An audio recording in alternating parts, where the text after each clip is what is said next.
দেশে 100 জনের 100 জন মানুষ চাইবে এদেশে কোরআন কায়েম হোক। তাহলে আমার মেসেজটা ছিল এই, যারা আল্লাহর কথা মানেন কিন্তু রিসালাতের কথা বলতে গেলেই রাসূলের 13 বছর বলেন ও খুব ভালোভাবে নেবে। 13 বছরে যেহেতু কান্নাকাটি আছে, মায়ের খাওয়া আছে বলেন, ও নিজেও কাঁদবে, আমারও কাঁদাবে। কিন্তু যখনই 10 বছরের কথা বলতে যায় যে নবীজি রাষ্ট্রনায়ক ছিলেন, তখন নামধারী মুসলমান পর্যন্ত বলে এটা রাজনীতি, এটা দুনিয়ার কাজ। আল্লাহর কসম, আপনি যদি এই না বোঝার ভান ধরে থাকেন, আপনার মরণ হবে ফেরাউনের মতো। এবার যান, কার কাছে ফতোয়া নিয়ে আসবেন, নিয়ে আসেন। যেহেতু এই দেশে এই শ্রেণীর মানুষ আছে, আমি নাম ধরলে ধরতে পারতাম, আমি ইঙ্গিত দিলাম। ও বলে আমি নামাজ পড়ি না, রোজা রাখি না, আমি হজ করে এসেছি, আমার মুখে দাড়ি নেই। আরে ভাই আছে তো, কিন্তু আপনি রিসালাতের ঘোষণাটা দেন না কেন? নবীজি 10 বছর রাষ্ট্র ক্ষমতায় ছিলেন, রাষ্ট্রীয় পর্যায়ে ইসলামকে নিয়ে যাওয়ার জন্য যা করা লাগবে ওটা রাসূলের জীবনে নেই। ওটা বলতে গেলে আপনার কাছে রাজনীতি মনে হয়। তখন বলে দাড়ি পাল্লায় ভোট চাচ্ছেন, আর শয়তান। আমার তো কোরআনের আয়াতের দুটো মিলালে মনে হয় যে খাপের খাপ, মুমতাজের বাপ মিলে যাচ্ছে। এদেশে বহু মানুষ এই চরিত্রের আছেন, আমরা জানি, আমি নাম নিলাম না। যারা আছেন, আপনি যদি এখনো পর্যন্ত রিসালাতের সাথে মিলে থাকতে না পারেন, আপনার মরণ হবে ফেরাউনের মতো। এরপরেও যদি কারো কপাল ভালো না হয়, বুঝতে হবে ওর কপালে হেদায়েত নেই। ওয়ালাকাদ যারানা লিজাহান্নামা কাসীরাম মিনাল জিন্নি ওয়াল ইনস, অধিকাংশ মানুষ আর জিন জাহান্নামে যাবে, এই জন্যই তাদেরকে বানিয়েছি। লাহুম কুলুবুল লা ইয়াফকাহুনা বিহা, তাদের কলব আছে, বিবেক আছে, কিন্তু চিন্তা নেই। এত খোলামেলা বলার পরেও যদি কারো বিবেকে কাজ না করে, আমার মনে হয় ওর বিবেকের উপরে কুকুরে পেশাব করেছে। অবশ্য ঠিক। আমরা তেলাওয়াতকৃত আয়াত, সময় কমের জন্য আমরা তাফসিরে যাচ্ছি। তেলাওয়াতকৃত আয়াত আজকের 6666টি আয়াত, 6632টা আয়াত, যে কোনো একটা মত গ্রহণযোগ্য। এর ভেতরে মাত্র একটা আয়াত পড়েছি, আমরা 5 ভাগ করেছি আয়াতকে, হয়তো 1 ভাগের আলোচনা আজকে যে সময় আছে করা যাবে। সূরা নিসা 36 নম্বর আয়াত। নিসা মানে বলেন বলেন, মেয়ে লোক। আজ বাংলাদেশে অনেকে ইসলাম রাষ্ট্রীয় পর্যায়ে যাবে, এটা একটু সুর পেয়েছে, তাই মাথা খারাপ হয়ে গেছে।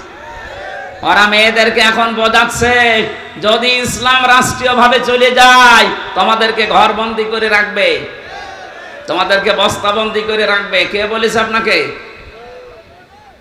রেজাল নামে কোন সূরা আল্লাহ কোরআনে দেয়নি যে পুরুষ নামে কোন সূরা কোরআনে আছে।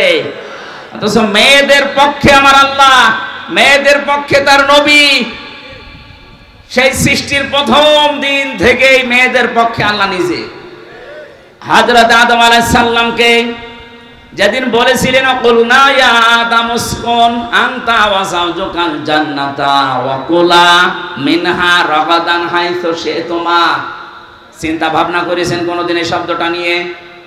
আল্লাহ বলেন আদম বিয়ে যখন হয়ে গেছে, বউ নিয়ে বাড়ি চলে যাও। শব্দের দিকে খেয়াল করেন। আল্লাহ বউ নিয়ে বাড়ি চলে যাও, জান্নাতে যাও, এই কথা বলার আগে আংতা দিয়েছেন, তারপরে দিয়েছেন যাওজুকাল জান্নাত, তুমি নিজে আগে যাও, বউ পেছনে নিয়ে যাও।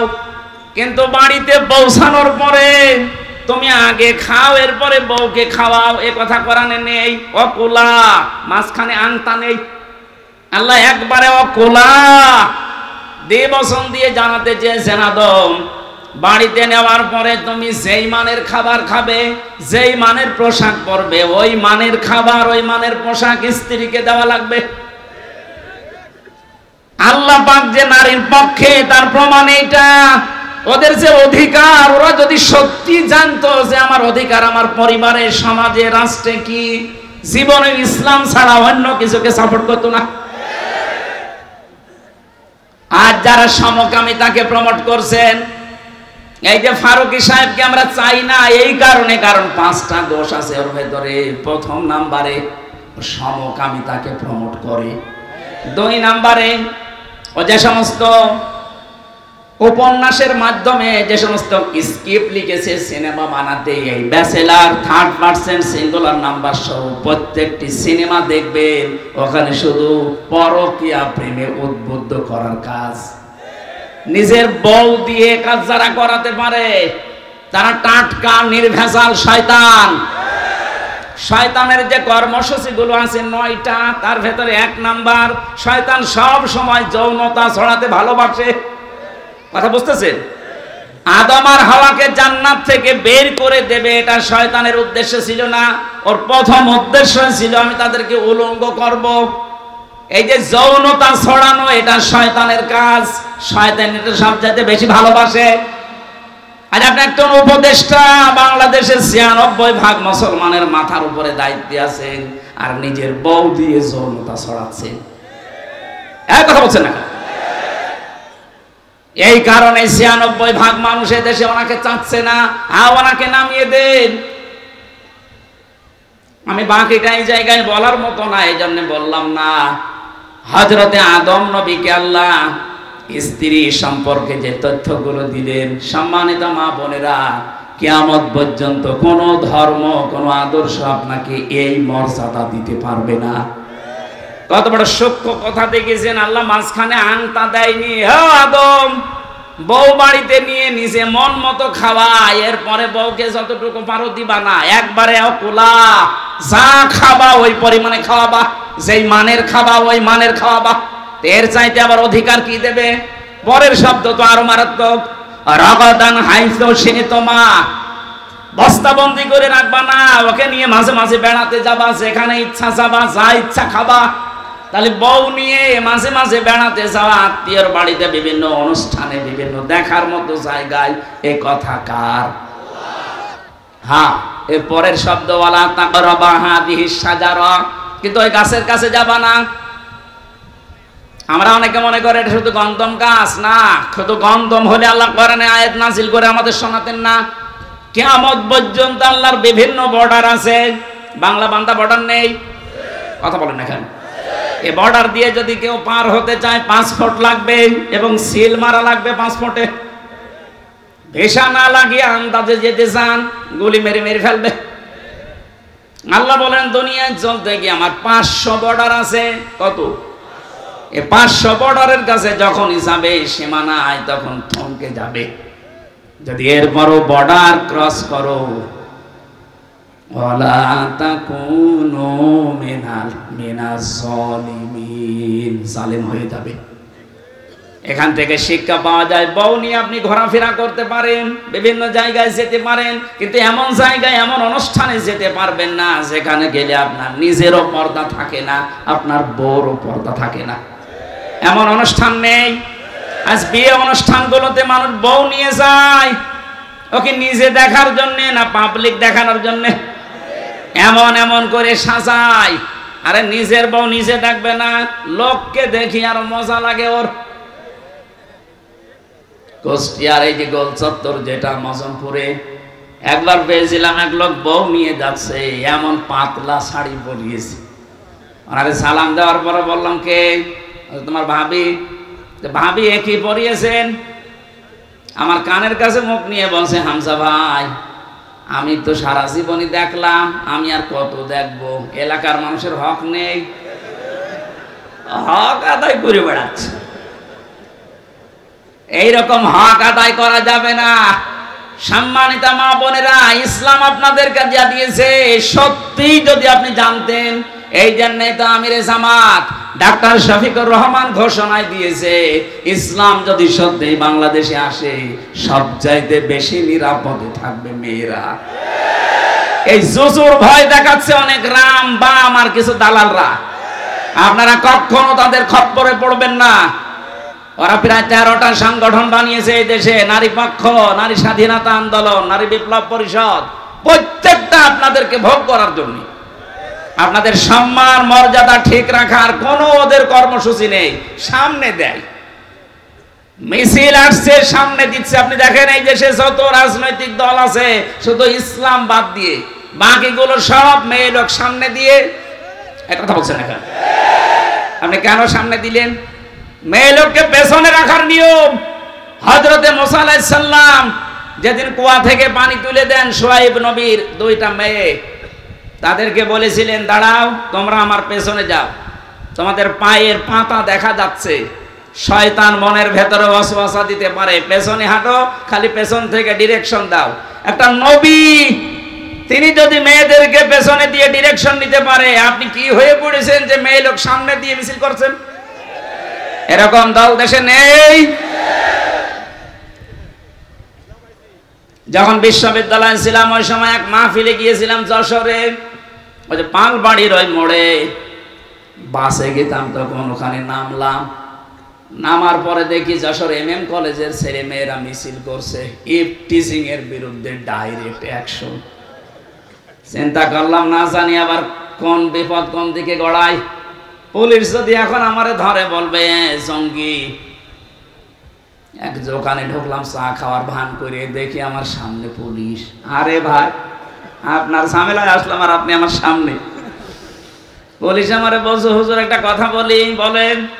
এই যে মিছিল আসতেছে, টাইট ফিট গেঞ্জি গায়ে দেওয়া, স্কিন টাইট প্যান্ট পরা, অনার্স মাস্টার্সে পড়ে যুবতী মেয়ে, 18 বছর 20 বছর 25 বছর বয়স, এই রকম মেয়েরা এক হাত দিয়ে ব্যানার ধরেছে আর এক হাত দিয়ে বলছে ইফটিজিং এর বিরুদ্ধে ডাইরেক্ট অ্যাকশন। পুলিশ আমারে বলছে হুজুর আমি যে জিনিস দেখছি মনে হয় আমি আগে ইফটিজিং করি। ঠিকই বলেছি।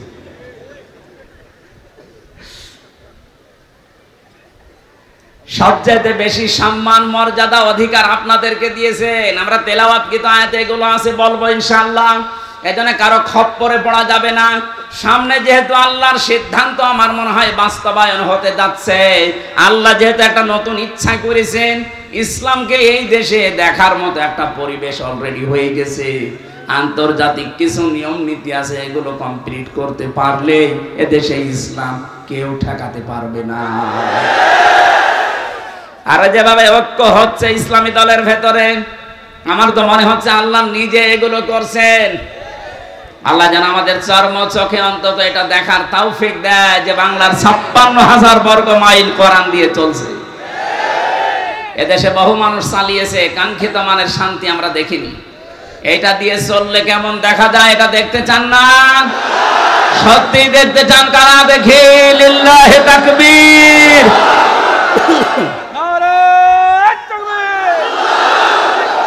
সংসদে চলো আল কোরআনের আলো। আলহামদুলিল্লাহ ভাই, ঠিক আছে। সূরা নিসা পাওয়ার পরে নবীজি বলেছিলেন এর ভেতরে 5টা আয়াত এমন আছে, তামাম দুনিয়া আল্লাহ যদি আমার নামে দিয়ে দিত আমি এত খুশি হতাম না। এই 5টা আয়াত পেয়ে আমি যত খুশি হয়েছি। এর ভেতরে 34 নম্বর আয়াতটা, এর ভেতরে 48 নম্বর আয়াতটা, এর ভেতরে 64 নম্বর আয়াতটা, এর ভেতরে 110 নম্বর আয়াতটা, আর 5 নম্বরে পেয়েছি আল্লাহ পাক 32 নম্বর 27 নম্বর আয়াত।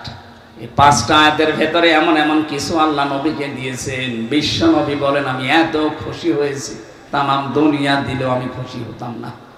ঐতিহাসিক প্রেক্ষাপট বলতে গিয়ে তাফসিরে এগুলো বলা লাগে, কিন্তু আর সময় নেই। আমি একবারে আয়াতে যাচ্ছি।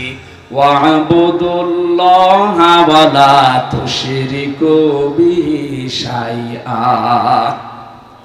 আল্লাহ পাক বলেন পৃথিবীর মানুষেরা আমি আল্লাহর ইবাদত করো, আমার সাথে শরীক করবা না।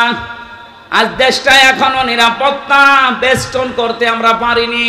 যেই কয়টা কারণ তার 1 নাম্বার হচ্ছে দেশে এখনো শিরিক মুক্ত না। আপনি কাবার দিকে তাকান, অমান দাখালাহু কানা আমিনা। কাবার চত্বরে কেউ গেলে আল্লাহ নিরাপত্তা দিয়ে দেয়, এ ঘোষণা কার? আরো জোরে বলেন। অমান দাখালাহু কানা আমিনা। কাবার চত্বরে আসলে নিরাপত্তা দেয় কে? বলেন।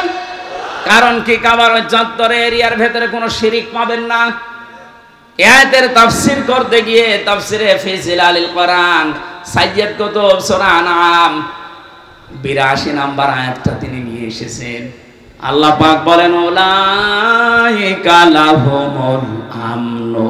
এই মানুষগুলোই নিরাপত্তার হকদার। কাবা শরীফ থেকে বাংলাদেশ ৬,০০০ কিলোমিটার দূরে। বাংলার এই ৫৬,০০০ মাইল বর্গ মাইল যদি আমরা এখন নিরাপত্তার বেষ্টনীতে ঢেকে রাখতে চাই, তাহলে আয়াতের প্রথম দুইটা কথা আপনাদের মানা লাগবে।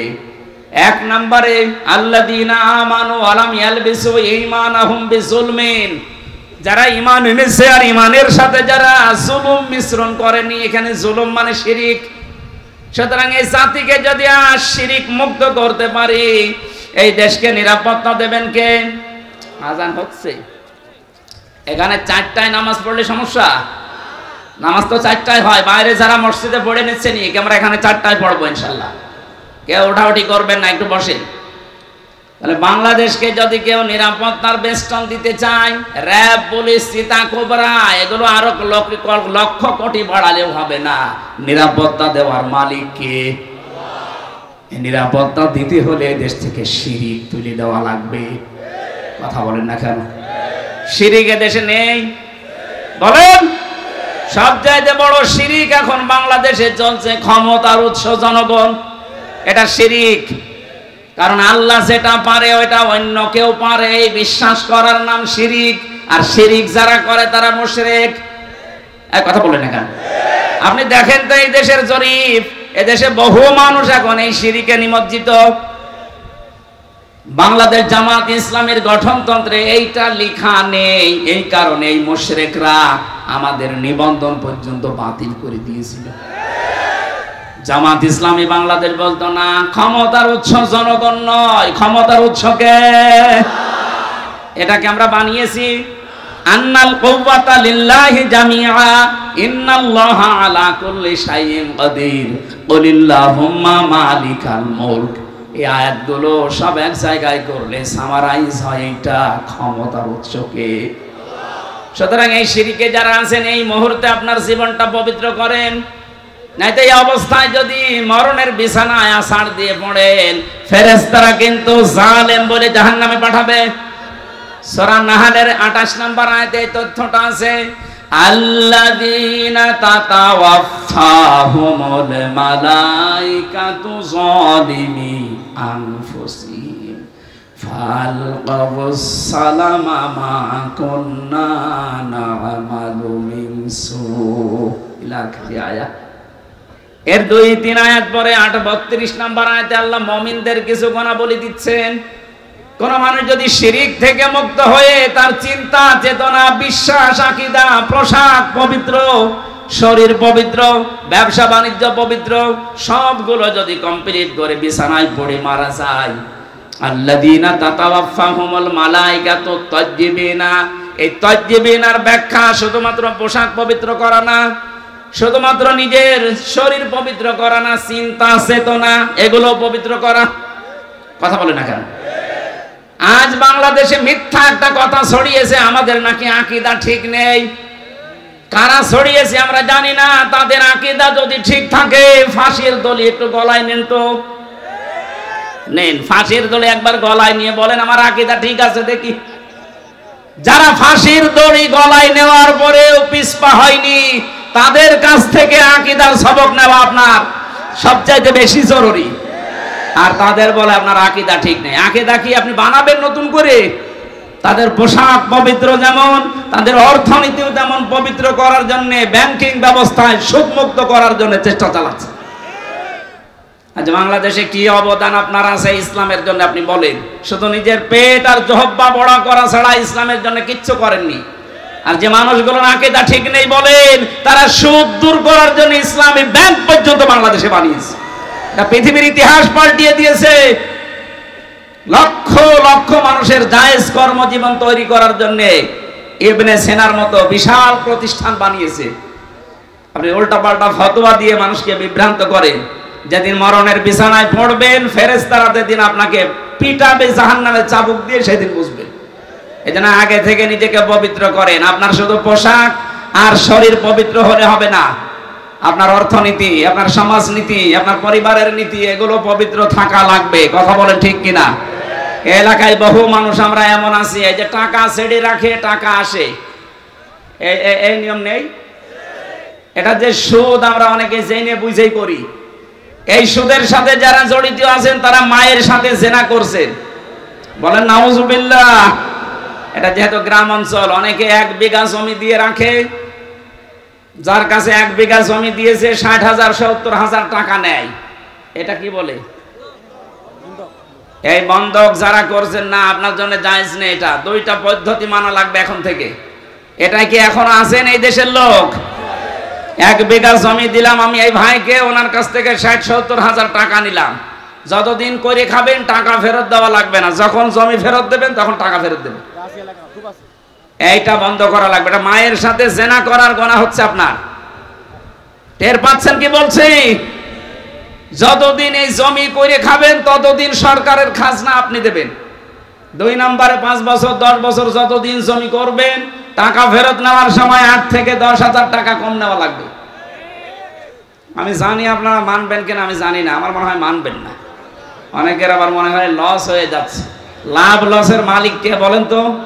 এটা শুধু মুখে মুখে বললে হবে, কর্মজীবনে দেখাতে হবে না। এই অর্থনীতি যেখানে আছে এই জায়গায় আমরা যেন সুদের সাথে কাউকে জড়িত করতে না চাই। নিজে বাঁচবো, অন্যকে বাঁচাবো। বিছানায় পড়লে ফেরেশতারা বলবে সালাম, শান্তি আল্লাহর বান্দা, উদখুলুল জান্নাহ, ওই যে জান্নাত দেখা যাচ্ছে, প্রবেশ করো। আমার মনে হয় যে মানুষগুলো ফাঁসির দড়ি গলায় নিয়েছিল তারা জান্নাত দেখে দেখে নিয়েছিল, নয়তো তাদের কাছে বিশাল অফার ছিল, তারা ওই অফারের দিকে যায়নি। গলার কাছে দড়ি ঝুলতেছে, ওই দিকে দেখে দেখে হাসতে হাসতে চলে গেছে। আমি তো 3 বছর জেলে থেকে অনেকের জীবনী শুনেছি, যেদিন ফাঁসির দড়ি গলায় ঝুলবে মনে হচ্ছে শ্বশুর বাড়ি যাচ্ছে। এমনি এগুলো তৈরি হয়। এগুলো তৈরি হওয়ার জন্য যে কারণগুলো, ওইগুলো দুনিয়ায় থাকতে হয়। ইন্নাল্লাযীনা ক্বালু রাব্বুনাল্লাহ সুম্মা ইসতাকামু, যারা রব বলার পরে টিকে থাকতে পারে তাদের বিপদে আপদে তাতানাজ্জালু আলাইহিমুল মালাইকা, মালাকুন না মালাইকা, বহু ফেরেশতা আল্লাহ তাদের বিপদে পাঠায়। আল্লাহ তাখাফু ওয়ালা তাহজানু, তারা এসে বলে ভয় পাবেন না, চিন্তা নেই। আপনার ছেলে ব্যারিস্টার আরমান গুম হয়ে আছে, তাতে কি? আপনার বউ লাইফ সাপোর্টে আছে, তাতে কি? আপনার দলের লোক 15.5 বছর পালিয়ে বেড়াচ্ছে, তাতে কি? ওগুলো সব দায়িত্ব আল্লাহ নিয়ে নিয়েছে। এইটা মনে হয় ফেরেশতারা কানের কাছে এসে বলেছে, এই কারণে বলছে ভাই চলেন, আমি এখন রেডি আছি। আমার কারারক্ষী ছিল কুতুবউদ্দিন, উনি আমারে বলছিল মীর কাশেম আলী শহীদ রাহমাতুল্লাহ আলাইহি, উনি যেদিন ফাঁসিতে যাবে মাত্র 3 ঘন্টা বাকি আছে, আর ওনারে বললাম স্যার প্রস্তুতি নেন। উনি আমারে বলছে কুতুব ভাই এখনো যেহেতু 3 ঘন্টা আছে, আমি আগে 2 ঘন্টা ঘুমালাম, তুমি আমারে 1 ঘন্টা আগে জাগিয়ে দিও। কুতুব ভাই আমারে বলছিল পাহারা দেওয়ার সময়, হামজা ভাই দেখলাম ঠিক লোকটা 2 ঘন্টা ঘুমিয়ে গেল, অথচ ওর ছেলে গুম হয়ে আছে। তাও সাধারণ ছেলে না, পাগল ছাগল না, ব্যারিস্টার। তার দলের লক্ষ লক্ষ মানুষেরা পালিয়ে বেড়াচ্ছে, কেউ জেলখানায় ভর্তি, তার নিজের স্ত্রী লাইফ সাপোর্টে ছিল ওই সময়, আর সে বলছে আমি 2 ঘন্টা ঘুমাই। কোন ভাবে ওর ঘুম আসলো আমি এখনো বুঝি নাই। আমি বলেছিলাম কুতুব ভাই আপনি বোঝেননি, আমি টের পেয়েছি কেন ঘুম এসেছে। ফেরেশতারা আমার কানের কাছে এসে বলেছিল ভয় পাবেন না। কিসের ভয় পান, কিসের চিন্তা করেন, আপনি চলে যান, ওগুলো সব আল্লাহ দেখবে, আল্লাহই দেখেছে। হ্যাঁ কথা বলেন না কেন? ওয়াবশিরু বিল জান্নাতিল্লাতী কুনতুম তুআদুন, সুসংবাদ গ্রহণ করেন ওই যে জান্নাতের যার ওয়াদা আল্লাহ আপনাদের সাথে দিয়েছে। নাহনু আউলিয়াউকুম ফিল হায়াতিদ দুনিয়া, দুনিয়ায় আপনাদের বন্ধু আমরা ছিলাম, নয়তো আপনারা টিকে থাকতে পারতেন না। অফিল আখিরা, আখিরাতেও থাকবো। ওয়ালাকুম ফিহা মা তাশতাহি আনফুসুকুম ওয়ালাকুম ফিহা মা তাদউন নুজুলাম মিন গফুরির রহিম। এমন জায়গায় আপনাদেরকে আজকে পৌঁছিয়ে দেব যেখানে চাওয়ার আগে জিনিস পাওয়া যায়। আমাদের পূর্ববর্তী যারা গেছে শাহাদাতের অমীয় বাণী পান করার মাধ্যমে জান্নাত দেখে দেখে তারপরে প্রবেশ করেছে। আমরা আমাদের জীবনকে শিরিক থেকে মুক্ত করার মাধ্যমে এই জাতিকে একটা শান্তি, স্বস্তি, নিরাপত্তার বাংলাদেশ উপহার দেওয়ার মাধ্যমে জান্নাতে যেতে চাই। অবিল ওয়ালিদাইনি ইহসানা অবিদিল কুরবা ওয়াল ইয়াতামা ওয়াল মাসাকিনি ওয়াল জারিদিল কুরবা ওয়াল জারিল জুনুবি ওয়াস সাহিবি বিল জামবি ওয়াবনিস সাবিল ওয়া মা মালাকাত আইমানুকুম। এখনো 8টা পয়েন্ট আছে। আজকে এখন আজানের নামাজের সময় আর 2-3 মিনিট আছে, আমি এজন্য আর গেলাম না। আগামীতে কোনো জায়গায় আসলে রাতের বেলা আসবো, কথা বলবো ইনশাল্লাহ। আমি জেলে বসে যে বইগুলো লিখেছিলাম 3-4 দিন আগে একটা পাবলিশড হয়েছে, সৃষ্টি জগৎ নিয়ে লিখেছিলাম। ওখানে তো রেফারেন্স পাওয়া যায় না, বাইরে এসে ওগুলো দিয়েছি। ওই যে গাড়ি আছে, যাওয়ার সময় যারা আছেন এখান থেকে নিয়ে বাড়িতে উপহার দেবেন, পড়বেন, অনেক তথ্য দেওয়া আছে। আমি শুকরিয়া জানাচ্ছি আজকের মাদ্রাসার যিনি প্রিন্সিপাল আছে, আমার শ্রদ্ধাভাজন আঙ্কেল জনাব মাওলানা ওসমান গনি, ভারপ্রাপ্ত প্রিন্সিপাল, এবং যারা ভাইস প্রিন্সিপাল সহ যারা আছেন, বাংলাদেশ জামাত ইসলামী পঞ্চগড় জেলা আমির আছেন আজকে। একটু মোনাজাতটা করে যান ভাই, মোনাজাত করে এখানেই নামাজ পড়বেন অথবা বাইরে যেয়ে নামাজ পড়বেন। আল্লাহুম্মা আমিন। লা ইলাহা ইল্লা আনতা সুবহানাকা ইন্নী কুনতু মিনাজ জালিমিন। রব্বানা যালামনা আনফুসানা ওয়া ইল্লাম তাগফির লানা ওয়া তারহামনা লানাকুনান্না মিনাল খাসিরিন। রব্বুল আলামিন পঞ্চগড়, তেতুলিয়া, কালান্দিগঞ্জ ফাসিল ডিগ্রি মাদ্রাসা ময়দানে দিনের বেলায় তোমার হাজার হাজার বান্দা বান্দি বসে আছে। যেভাবে আমি আরম্ভ করেছিলাম, এখনো 1-2 ঘন্টা আমি কথা বলতে পারতাম। নামাজের সময় আমাদের সামনে ফরজ নামাজ, এজন্য ছেড়ে দিলাম। যতটুকুই বুঝিয়েছি আমরা বুঝতে পেরেছি, যারা আমল করার সুযোগ দাও, যার মাধ্যমে সেই কুষ্টিয়া থেকে পঞ্চগড়ের এই তেতুলিয়া পর্যন্ত এসেছি। আল্লাহ তাআলা আমার শ্রদ্ধাভাজন আপা কণা, তাকে তুমি ক্ষমা করে দাও। তার সন্তানাদি যেগুলো দিয়েছো মেহেরবানি করে মানুষের মতো মানুষ বানাও। আমার দুলা ভাইকেও তুমি কবুল করো। রব্বুল আলামিন এই মাদ্রাসার যারা শিক্ষক শিক্ষিকা ছাত্র ছাত্রী যারা আছে, ইখলাসের সাথে পড়ানো এবং পড়ার তৌফিক দাও। আমাদের মাহফিলের প্রধান অতিথির দায়িত্বে আজকে যিনি আছেন, বাংলাদেশ জামাত ইসলামীর পঞ্চগড় জেলা আমির জনাব মাওলানা ইকবাল হোসাইনকে কবুল করে নাও। কথা যারাই বলেছে, আমার বন্ধুবর বসে আছে হাফেজ মাওলানা মাহফুজুর রহমান, হোসাইন আহমেদ মাহফুজ সহ যত আলেমরা এসেছে, আলেমদেরকে তুমি কবুল করে নাও। সম্মানিতা মা বোন যারা এসেছে, আল্লাহ আলাদা করে তাদের জন্য কিছু বলার সময় পাইনি। নবীজির যে 4টা দায়িত্ব তাদেরকে দিয়েছে, জীবনে মানার তৌফিক দাও। এ মাদ্রাসার যত প্রয়োজন আছে আল্লাহ তোমার কুদরত থেকে মিটিয়ে দাও। এলাকায় মাটির নিচে যারা ঘুমিয়ে আছে, কোরআনের ইজ্জতে মাফ করে দাও। আগামীতে এই মাহফিলটা কোরআনের ইজ্জতে, কোরআনের প্রসারে প্রসারে আরো বড় করে কবুল করে নাও। চর্মচোখে দেখতে চাই বাংলার 56,000 বর্গ মাইল তোমার কালাম দিয়ে চলছে, এটা দেখে মরার সুযোগ করে দিও আল্লাহ। বারাকাল্লাহু লানা ওয়া লাকুম ফিল কোরআনিল আযীম। মরণ আসলেই যেন পড়তে পারি লা ইলাহা ইল্লাল্লাহু মুহাম্মাদুর রাসূলুল্লাহ।